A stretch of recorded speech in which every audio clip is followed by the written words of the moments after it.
So I just finished reading a book where everyone's either dying, crying, or plotting revenge. And by the end, I didn't like a single character, not even the narrator. But I stuck with it, and I have thoughts. Oh, I have thoughts. Let me tell you the story first. No spoilers on the title just yet. Let's just say, it's a classic tale that's been haunting readers for over 170 years. It's a story filled with brooding characters, terrible life choices, and enough family drama to make modern soap operas look tame in comparison. Picture this: the windswept moors of Yorkshire, England.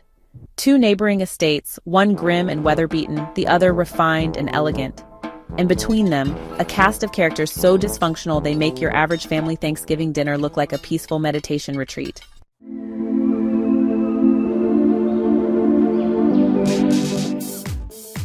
So our tale begins with a Mr. Lockwood who rents a fancy house called Thrushcross Grange from the most charming landlord you'll ever meet. And by charming, I mean absolutely terrifying. This landlord, Heathcliff, lives at the neighboring estate called Wuthering Heights, and let me tell you, the vibes there are intense. On Lockwood's first visit to meet his landlord, he has the misfortune of spending the night at Wuthering Heights due to bad weather. And what happens? Oh, just a casual, ghostly encounter where the spirit of someone named Catherine Earnshaw tries to come through his window. As far as first impressions go, this one's pretty memorable. Understandably freaked out, Lockwood returns to Thrushcross Grange and asks his housekeeper, Mrs. Ellen Dean, or Nelly as she's called, about what in the world is going on next door. And Nelly's like, "Pull up a chair, my dude. This is gonna take a while." Nelly then launches into the strangest family saga I've ever heard. Apparently, some 30 years earlier, the owner of Wuthering Heights, Mr. Earnshaw, went on a trip to Liverpool and came back with a child. Not a souvenir keychain or some fancy tea, but a whole child. A dark-skinned boy he found on the streets whom he named Heathcliff. Mr. Earnshaw, in a move that screams creating future family problems, decides to raise this random street kid alongside his own children, Hindley and Catherine. And wouldn't you know it, Mr. Earnshaw actually favors Heathcliff over his biological son, Hindley. As you might expect, Hindley is not exactly thrilled with this arrangement and bullies Heathcliff relentlessly. Meanwhile, Catherine and Heathcliff become inseparable. Like, we share one soul, inseparable. It's all very intense for children who haven't even hit puberty yet. Fast forward a bit, Mr. Earnshaw dies and Hindley becomes master of Wuthering Heights. His first order of business? Revenge time. He demotes Heathcliff from adopted brother to stable boy and makes his life miserable. Meanwhile, Catherine starts hanging out with the rich neighbors, the Lintons of Thrushcross Grange. She gets particularly cozy with their son Edgar, who represents everything Heathcliff isn't: wealthy, refined, and not consumed by rage. Then comes the moment that sets everything in motion. Catherine confesses to Nelly that she plans to marry Edgar Linton, even though, and I quote, "Heathcliff is more myself than I am." Her reasoning? Marrying Heathcliff would degrade her because he's poor and uneducated. But she plans to use Edgar's money to help Heathcliff somehow. Solid plan, Catherine. No way that could backfire. Unfortunately, Heathcliff overhears just the "it would degrade me to marry him" part of this conversation, and spoiler alert, he doesn't take it well. He disappears without a trace. Catherine goes ahead and marries Edgar, and they live at Thrushcross Grange in what I can only describe as a marriage of moderate contentment. But just when things are settling down, guess who shows up 3 years later? Heathcliff returns, mysteriously wealthy and ready for revenge. And oh boy, does he have a plan. Step 1. Take advantage of Hindley, who's now a gambling, drinking mess after his wife Frances died in childbirth. Heathcliff loans him money, knowing Hindley will use Wuthering Heights as collateral. Step 2. Somehow convince Edgar's naive sister Isabella that he's actually a romantic hero rather than a revenge-obsessed psychopath. They elope, and surprise, he's terrible to her. She eventually escapes to another town while pregnant and later gives birth to a sickly son named Linton Heathcliff. Yes, that's right. His first and last name are both surnames. It's that kind of book. Meanwhile, Catherine gets pregnant but falls ill after a heated argument with both Edgar and Heathcliff. She dies giving birth to a daughter, also named Catherine or Cathy, to avoid confusion. Heathcliff is devastated and begs Catherine's ghost to haunt him. Normal grief processing, you know? Fast forward about 13 years. Hindley has drunk himself to death, possibly with some help from Heathcliff, and Heathcliff now owns Wuthering Heights. Hindley's son Hareton is raised as an uneducated servant by Heathcliff. Revenge cycle complete. When Isabella dies, Heathcliff brings his sickly son Linton to Wuthering Heights. And what's his brilliant plan for this frail child? Use him to get control of Thrushcross Grange by forcing a marriage between Linton and young Cathy.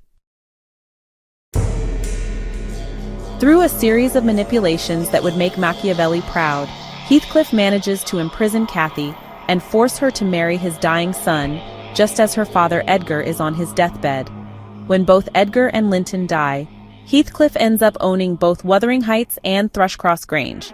The guy who started as a homeless orphan now owns everything. It's like the darkest rags to riches story ever. At this point, we have young widow Cathy living at Wuthering Heights with Heathcliff and Hareton, who's grown into a decent but uneducated young man. Cathy initially treats Hareton terribly, the cycle continues, but eventually decides to teach him to read. Meanwhile, Heathcliff starts seeing Catherine's ghost and basically loses interest in his revenge. He stops eating, wanders the moors at night, and eventually dies, found with a creepy smile on his face and the window open, presumably so Catherine's ghost could come in. The story ends with Cathy and Hareton planning to marry and move to Thrushcross Grange, while Heathcliff is buried next to Catherine as he requested. Finally, some peace on the Yorkshire moors. And that, my friends, is Wuthering Heights by Emily Brontë, a book that makes you wonder if anyone in Victorian England had heard of therapy. Now let me tell you my honest thoughts about this wild ride of a novel. First off, I have to say, I didn't really like any of these characters. They're all terrible in their own special ways. Heathcliff is obviously a villain, but he's not even the fun kind. He's just bitter and cruel. Catherine is selfish and dramatic. Hindley is a bully who becomes a drunk. Edgar is weak. Even our narrator Nelly meddles in everything and makes questionable decisions. One thing that particularly bothered me was Joseph's dialect. This servant at Wuthering Heights speaks in such a thick Yorkshire accent that I couldn't understand a word he said. It's like trying to decode an alien language. I literally had to find translations online. I also questioned how Nelly could possibly remember decades of conversations word for word. The woman has either the most incredible memory in literary history, or she's taking some creative liberties with her storytelling. And there are some loose ends too. We barely hear anything about the first Mrs. Earnshaw. We don't know if Nelly ever married herself, despite her being the narrator who shares all this intimate information.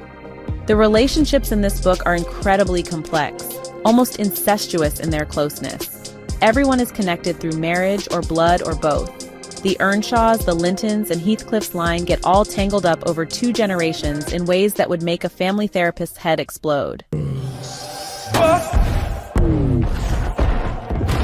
Emily Brontë published Wuthering Heights in 1847 under the pen name Ellis Bell. Shockingly, this was her only novel. She died just a year after it was published at the age of 30. She was part of the famous Brontë family, along with her sisters Charlotte, who wrote Jane Eyre, and Anne, who wrote The Tenant of Wildfell Hall. What's fascinating is that Emily was actually quite reclusive. She preferred the company of nature and animals to people, which makes it all the more surprising that she wrote such an intense story about destructive human relationships. The book wasn't well received when it first came out. Victorian readers were shocked by its passion and violence. It wasn't until years later that people recognized it as the masterpiece it is. Unlike Jane Austen's Pride and Prejudice, which I absolutely loved, Wuthering Heights isn't about rational people finding happiness through good choices. It's about passionate people destroying themselves and others through bad ones. It's gothic, it's intense, and it's definitely not a feel-good read. I'm hoping Jane Eyre will be more to my taste when I get to it. But I have to admit, even though I didn't enjoy the characters in Wuthering Heights, The story has definitely stuck with me. There's something haunting about it, just like Catherine's ghost tapping at the window. What do you think? Have you read Wuthering Heights? Do you sympathize with any of these deeply flawed characters? Hey, thanks so much for hanging out with me today. If you're interested in diving deeper into this book, I've left some links down in the description. You can use it to grab yourself a copy and keep the adventure going. And if you're in the mood for more great reads, don't go just yet. Click on one of the videos popping up right now that I think you'll love. And don't forget to give this review a like, leave a comment, or even subscribe if you'd like to see more. Every bit of support helps us grow this little community of book lovers. See you in the next one.